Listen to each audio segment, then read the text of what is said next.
So one of the aspects of this plan is financial and being able to pay for it, and that does involve adjusting our tax system. But all of the necessary financial aspects are included in the National Recovery Act that I'm putting together. And that's part of this project that we're talking about is actually the National Housing Construction Project, and that's all of this is going to help our nation come out of the slump that we're in. We really need it. Just to clarify, you're saying that that's what's in your presidential campaign plan? And yes, in the National Recovery Act. The act is part of the campaign. It's a piece of legislation. I do understand that typically the president isn't allowed to submit legislation, but can approve legislation that is presented before it even goes to Congress.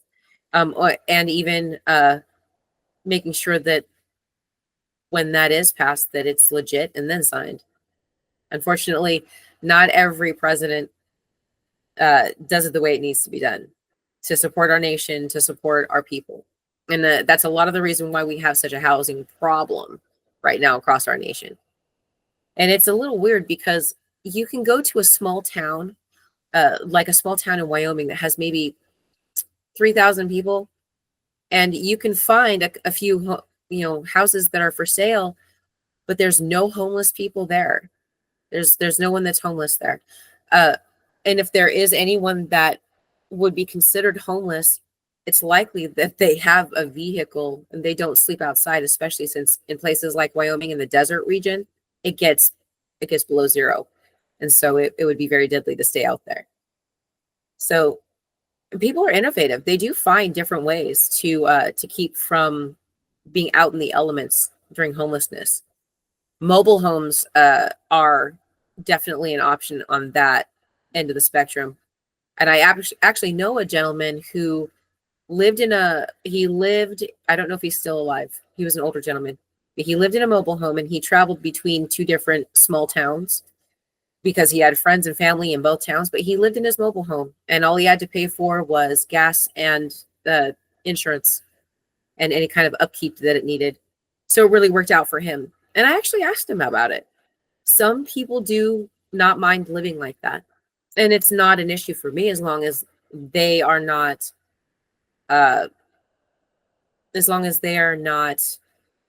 bringing that part of the society down. Like I'm not sure how else to word it.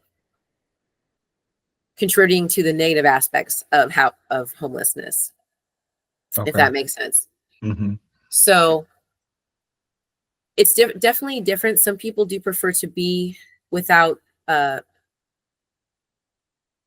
want to say, a stable, I guess stable is not really the right word, but there is a sense of stability when you have a spot that's in one place and you don't have to move it around.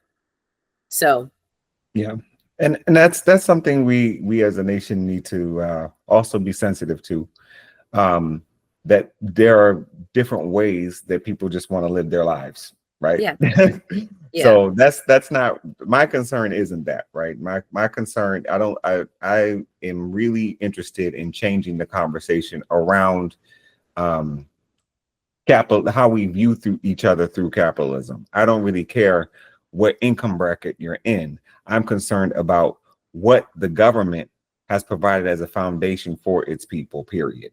And then from that option, people can decide how they want to live their lives. But I'm more concerned about the fact that our government really does not provide a way for us to have sustainable housing, does not provide a way for us to ensure that we'll always have, some income that is sustainable for the average American experience. We don't have anything like that. So it's, for me, it's about just holistically understanding what type of society is the government creating a template for.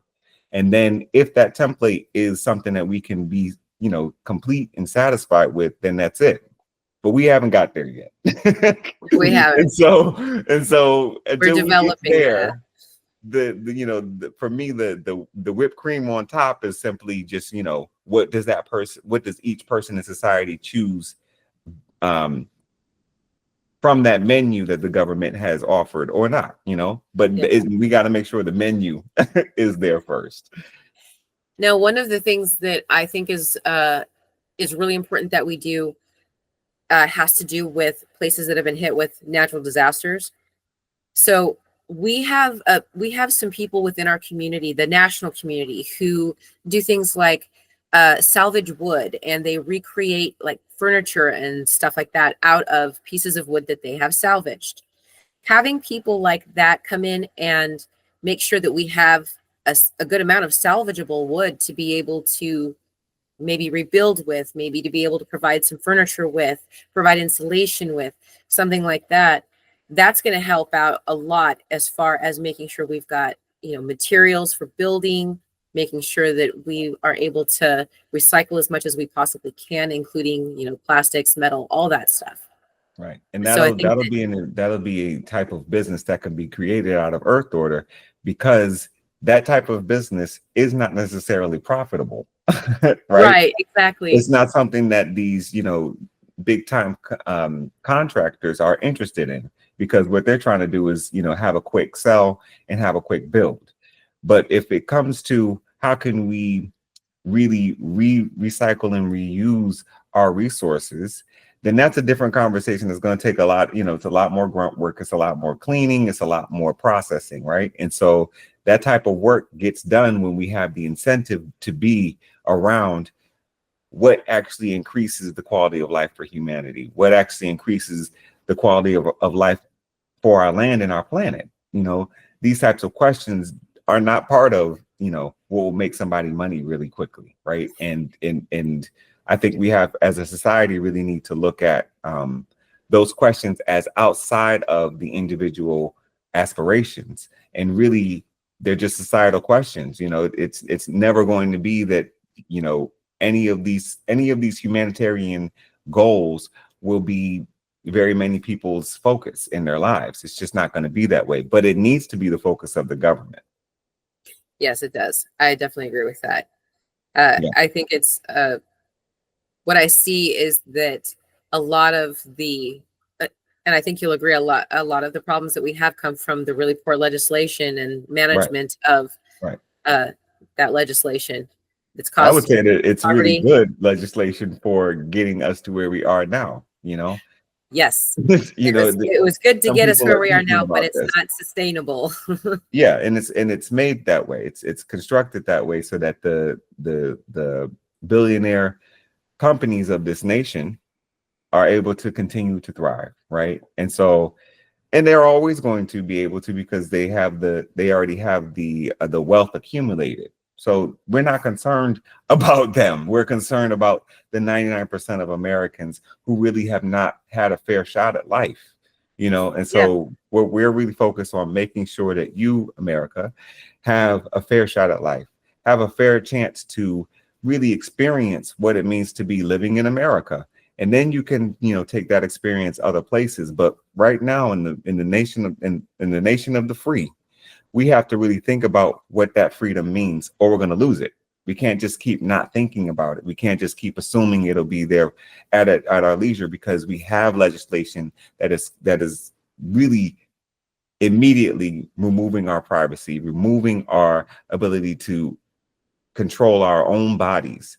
If we lose that ability because we don't want to think about it, it doesn't get reversed easy, right? So we have to actually handle this immediately. It is an emergency.